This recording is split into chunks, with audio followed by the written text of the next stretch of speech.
আমাৰ সকলোৱে জানে বতৰৰ পৰিৱৰ্তনৰ লগে লগে আমাৰ বিভিন্ন আমাৰ এই উৎসৱবিলাক আমাৰ আহি থাকে। ঠিক তেনেকৈ এতিয়া আমাৰ বসন্তৰ আগমনিৰ লগে লগে যেনেকৈ গছত নতুন পাত আহিছে, কুলি কেতেকীয়ে মাতিছে আৰু এটা প্ৰকাণ্ড আমাৰ মানে আমি অতি ঠাণ্ডাৰ পৰা এতিয়া আমি লাহে লাহে আমি গৰমৰ ফালে আমি আহি আছোঁ। এতিয়া মনবোৰ এনেই ভাল লাগিছে। বসন্তৰ লগে লগে আমাৰ মনবোৰ ভাল লাগে আৰু খেতিভিত্তিক এই আমাৰ ৰঙালী উৎসৱ।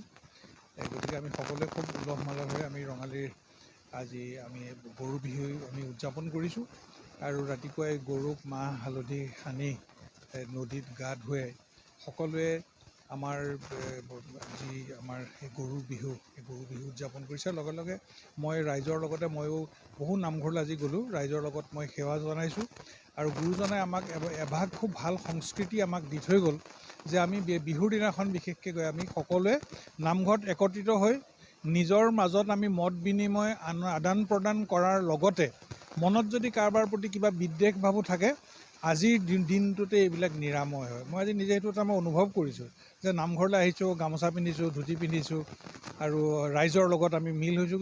ইয়াৰ পৰা আমাৰ লাভ কি হ'ব?